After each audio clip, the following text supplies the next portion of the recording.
Hello and welcome to today's webinar. This is actually a reshoot of the live webinar that was hosted on November 2nd. I had a slight user error where I forgot to hit the record button. So this is a reshoot of that webinar. My name is Courtney Ness-Fuchs. I am the Assistive Technology Training Specialist with North Dakota Assistive. And today's webinar is on assistive technology for wandering. This webinar will be posted on YouTube and on our website, so you can access it later.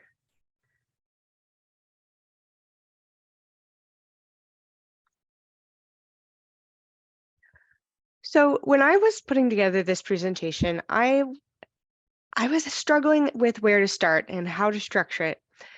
And then in the middle of the night, I had this thought, it's like a cycle.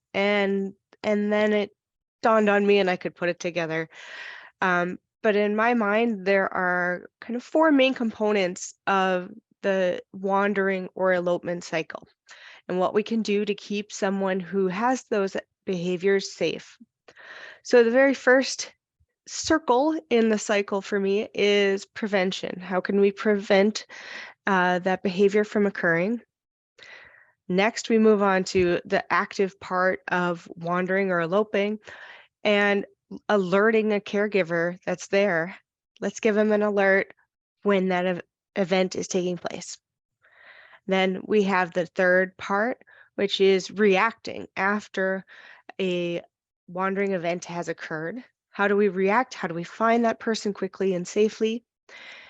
And then once we have them home safe, let's reassess and see what we could change, what we could do differently to prevent this behavior from occurring again. So with wandering, I want you to think of these questions, keep them in mind. First off, are there certain times of the day that the individual is most likely to wander? Are they a sundowner? Are there certain situations that increase the likelihood that they will wander? So is there a stressful event that can happen? And if so, how can we minimize the stress of that type of event? Can we prepare them in a different way? So how could we minimize the stress of those types of events?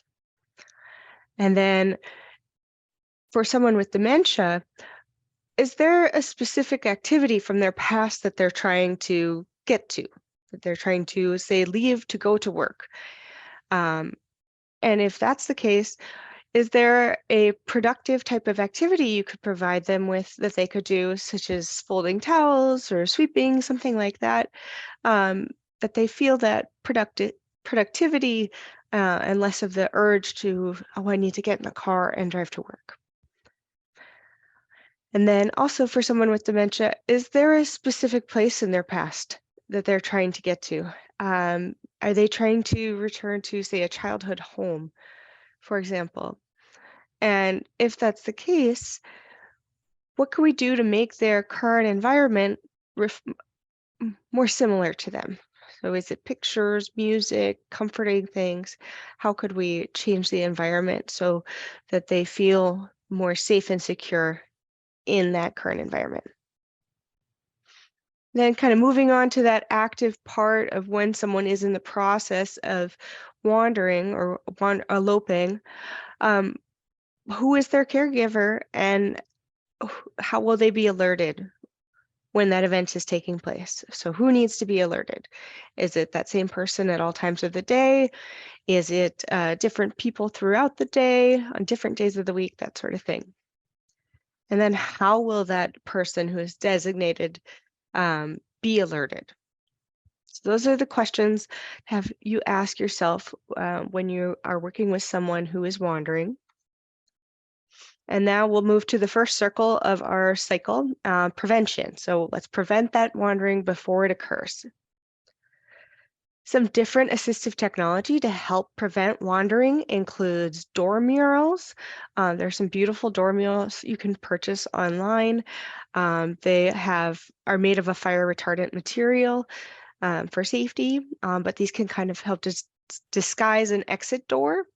Another thing you can do is paint doors the same color as the walls around it if it's a door you don't want someone exiting through, kind of help visually blend the door into the wall.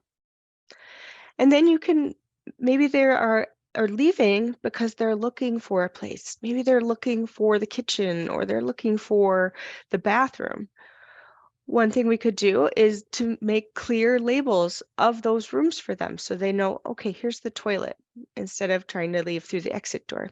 They see that indicator that this is the toilet, this is the room I'm looking for. Basic signs like a stop sign or a do not exit sign are also quite effective for some individuals. You can print them off at home or you can purchase them online for very inexpensive. And then you could also have an alarmed door that requires a key code, so that other folks in the home could press in the key code and not have any sort of sounds go off when they're leaving. But if that person who does wander doesn't enter the key code, the system will trigger an alarm and alert a caregiver. You could also put in what's called a confounding lock. Um, and these just have kind of an extra step to them.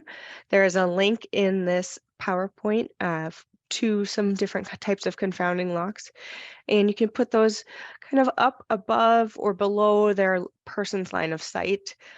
So if you're working with a really tall person, I would put it down below, or vice versa.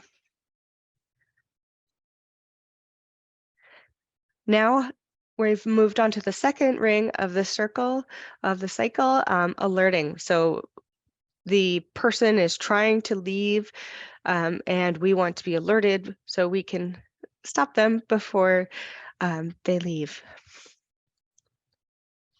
So we are thinking about an exit alert, and these are some different considerations to have when choosing an exit alert. So will that exit alert be part of a standalone system? Will it have some external monitoring by a third party? Will the system be a smart system, Wi-Fi based, or with internet? Or is it a not smart system? So just meaning a basic system without Wi-Fi connection. And then if it is a smart system that you're choosing, does the home have good Wi-Fi? And does that Wi-Fi reach all areas of the home that wandering may occur? For example, if you are going to be putting an exit alert on a external garage door, does the Wi-Fi reach that part of the home? Does it reach that external garage door? And then also considerations. So who is the person that's receiving those alerts? And how are they going to receive those alerts? If they have a hearing impairment, is that alert going to meet their needs? Are they going to be able to hear it or feel it, etc.? So we need to keep those in mind. And then do all components of this system that's keeping our person safe, do they all work together? We want to make sure nothing's fighting each other. So making sure everything works together.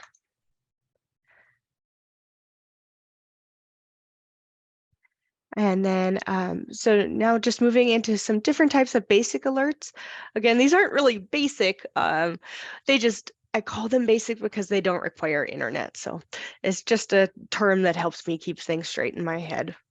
It's not meant to denote that they won't work or they're not good systems. So there are different types of sensors for a basic system.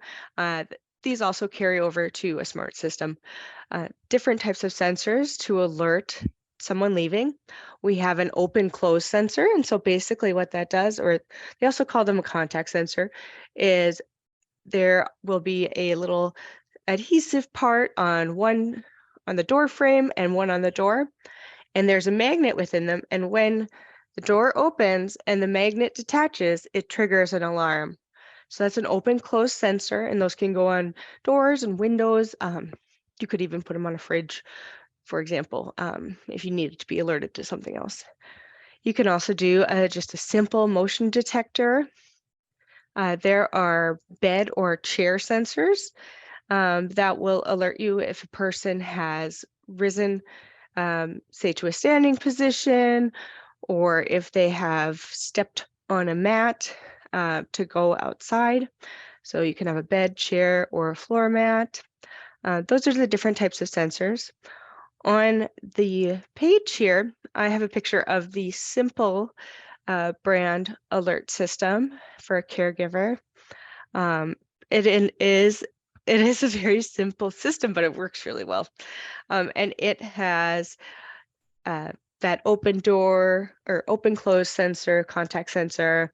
It also has a motion detector, and the motion detector is just tiny. It is, trying to think of what that is the size of, but it's real small. It's about 2 inches by maybe 3 inches. So very unobtrusive, and those are battery powered, so they can be placed anywhere. And then what are some types of alerts that a basic system can provide to a caregiver once the sensor has been triggered?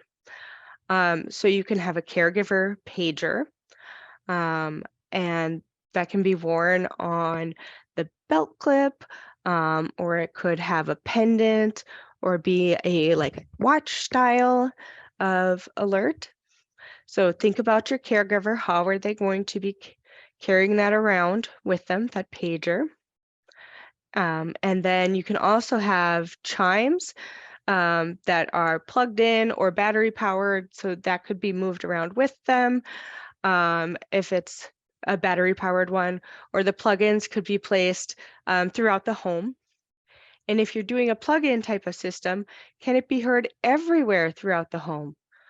So, for example, for me, when I am in my laundry room in the downstairs of my house, I can't hear a single thing that's going on with my front door or the back door. There's too much noise. I can't hear anything. I don't even hear the doorbell. So for me, I would need to make sure that there is a plug-in sensor right outside my laundry room so that I would hear when someone is trying to leave the back door or come in the front door. And then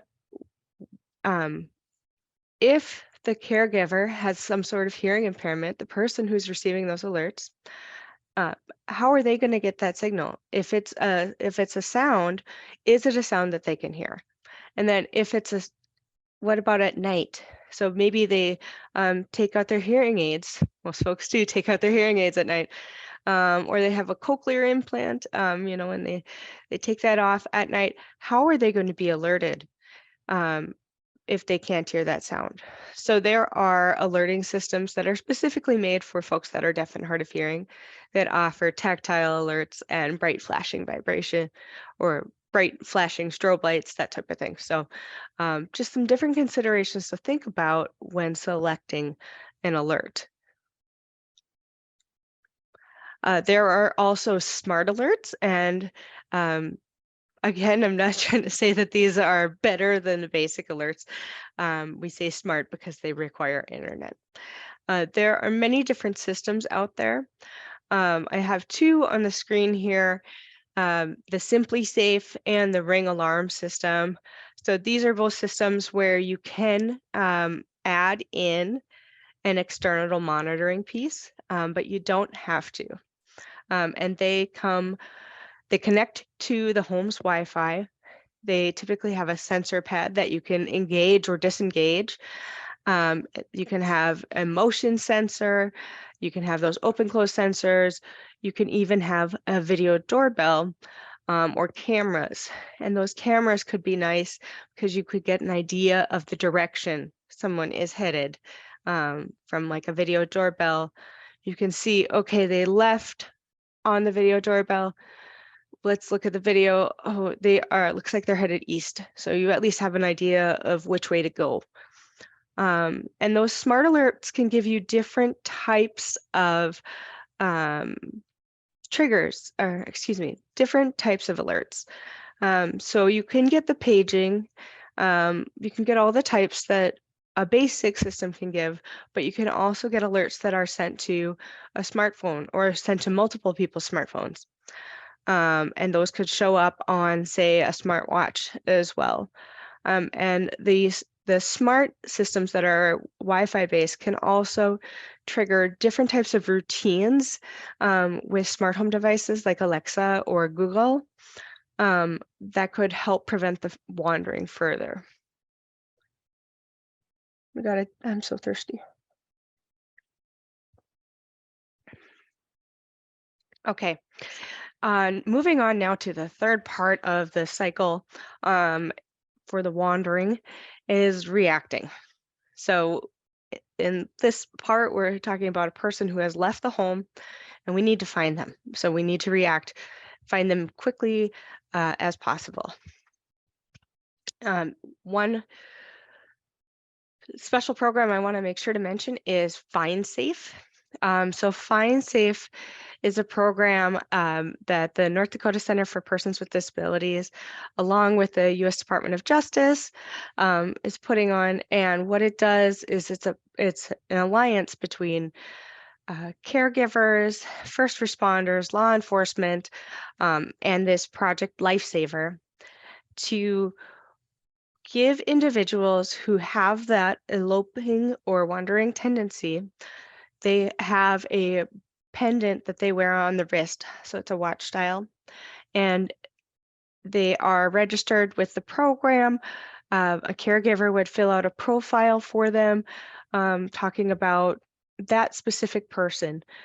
So where they might be likely to go, their likes and dislikes, their fears, for example, those types of things. So if a caregiver were to notice that their loved one has eloped, then the caregiver would alert Project Find Safe or the implementing agency in that area, law enforcement typically, and then law enforcement and all of the active partners, the first responders, have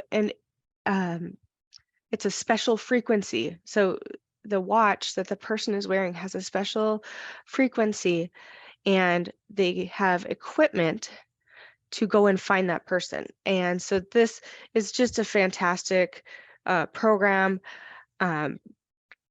They say that the recovery times are 30 minutes for folks, and that's 95% less time than standard operations. So if you are interested in this program, please go ahead and contact Vanessa Rovig at the North Dakota Center for Persons with Disabilities, and she can give you more information about that program.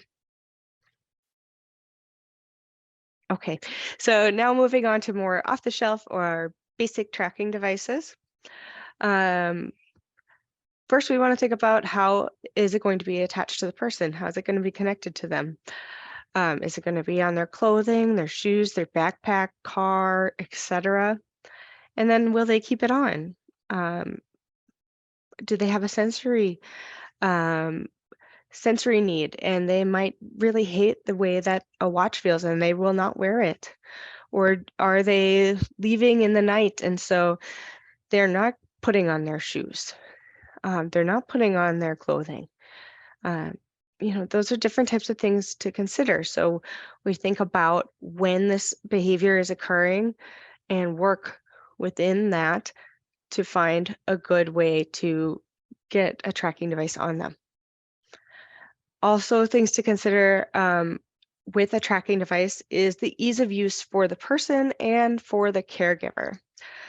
So is the caregiver going to be easily able to set up and maintain that device? Or is there batteries that need to be replaced? Do they need to be replaced often? Who is going to be replacing the batteries? Do they have arthritis and they're trying to work with these tiny little batteries? Maybe that's not a good system because it has to work with the caregiver and with the person who has that wandering behavior. If it is a GPS-based system, how accurate is that GPS? Is the device, the tracking device, is it water resistant or is it waterproof? So there is a difference there. So something that's water resistant, you can wash your hands and do that sort of thing, but you're not going to be able to wear it in the shower or, swimming, versus a waterproof device would be okay with those. Batteries, we just talked about. If it's a device with fall detection, if we have a person who needs that fall detection, how well does that fall detection actually work? We want to make sure that it's a reputable system with good technology so that fall detection doesn't work. If it's a device that has also an SOS button, so if our person would be able to say, oh my gosh, I'm lost, or I am really stressed out, so maybe it's a kiddo on the bus and um, the bus is really overstimulating and loud, and they're like, oh my gosh, and they're flustered, and so they get off at the wrong stop, and now they're panicking. But they would know, if I hit that SOS button, I can talk to mom or I can talk to dad. So if there's an SOS button, how can the person access it? Is it something that they have the dexterity to do? Likewise, a lot of these devices have something called two-way communication or force answering. And so basically, like, you can talk through the device to the person and maybe help them. So let's go back to that example of that child. We want to say, we're so glad that they called us, and now we can talk through them and say, okay, honey, you stay where you are and mom's gonna come get you. Okay, and we can talk through it and keep them calm, and provide reassurance while we're on our way to them. And force answering, so let's say our kid, we're waiting at that bus stop, they haven't called, their bus went by, and we're like, oh no, okay, what's going on? Even without a phone, because they have a device that allows force answering and two-way communication, we can push it through, push that call to them or through, and then we could talk to them. So if they're too flustered, maybe they haven't realized they have to hit that SOS button, we could push that communication through, and then we have like a little radio or call going on between the two of us, and we can provide reassurance and hopefully get to them faster. And also for the tracking device, is it something that you can set up a geofence alert? And so a geofence, for anyone who doesn't know, is basically you set an area that a device is safe within.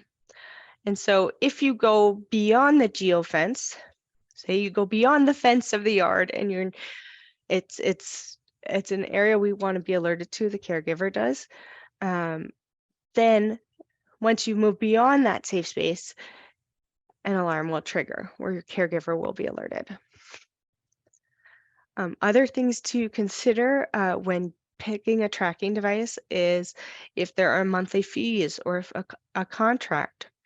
Are there penalties for discontinuing use of that unit? So maybe you get it and you have a 12-month contract, and after 2 months, you're like, this just isn't working for us. Is there going to be a fee for you for discontinuing use? Are you going to be able to get out of that? If there is a fee, what types of services are included with that fee? If the tracking device uses cellular towers, how good is the coverage in your area? This is so critical, especially for our folks who live in those rural areas with poor cellular coverage. Is the device a standalone device that has its own SIM card? Or does it require the person to have a smartphone nearby? If it requires a smartphone nearby, do they always have their phone with them? And then also just keep in mind, how long has that company been in business? And what have been others' experiences, both with the product and with the company? And on the screen here, I have two examples of some well-reviewed GPS-based tracking systems. One is called AngelSense, and the other is called TheoraCare. The TheoraCare is a watch that the user wears, and the caregiver has a corresponding app, and they can see where on the map that their person is. Okay, so now we're at the fourth part of our preventing wandering circle, and that is reassessing. So we have had a person that's wandered, we've gotten them back safely, and now we're going to reassess um, what happened. Okay, so when did it happen? Where did it happen? And how did that elopement happen? And what can we do differently next time to reduce the incidence of this occurring?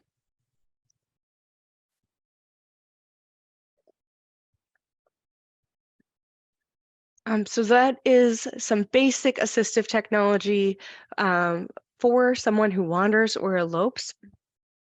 Uh, it's just meant to kind of give you an overview, but we at North Dakota Assistive are happy to help you find the solution that would work for your individual person, your loved one. There are some different ways we can do that. One is that we offer free demonstrations, both in person and virtual demonstrations to North Dakotans and Minnesotans. You can visit our demonstration centers. We have one in Fargo or Bismarck, but we can beam into anywhere in the state. Uh, our demonstration centers are full of assistive technology devices to meet an array of needs. We work with individuals of all ages and all disability types. So if you'd like to schedule a demonstration, just give us a call or send us an email. Make sure you do go ahead and schedule because we want to make sure we have the right person and the right equipment there when you come in so we can best meet your needs. We also offer free short-term equipment trials. So this is a 6-week loan period where you can have the device at home, figure out if it really works for you and for your loved one before pursuing funding or purchasing it on your own. And then there are a few different potential funding avenues that we offer through North Dakota Assistive. We can help you walk through, we can help you figure out what the best funding avenue is. So just to give you an idea, these are a few that might help you. First one is our senior safety program. This is for North Dakota residents who are age 60 or over who don't live in a skilled nursing facility. And so this program can provide those devices for free. Those types of anti-elopement devices, the alerting devices, and other different assistive safety needs.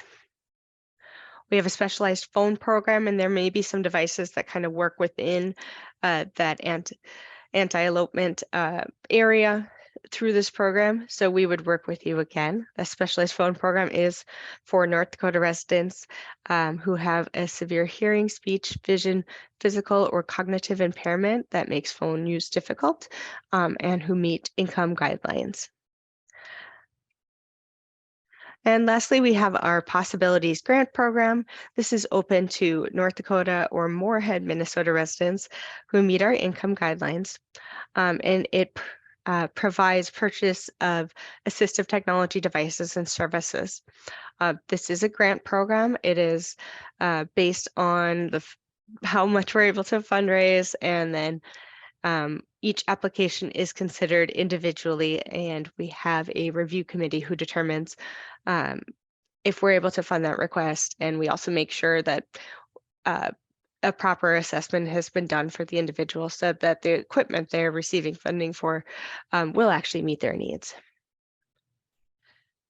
So thank you for watching this recording of the webinar on assistive technology for wandering. Like I said, this is just kind of a basic overview. We at North Dakota Assistive are very happy to work with you to try and find the right solution for your needs.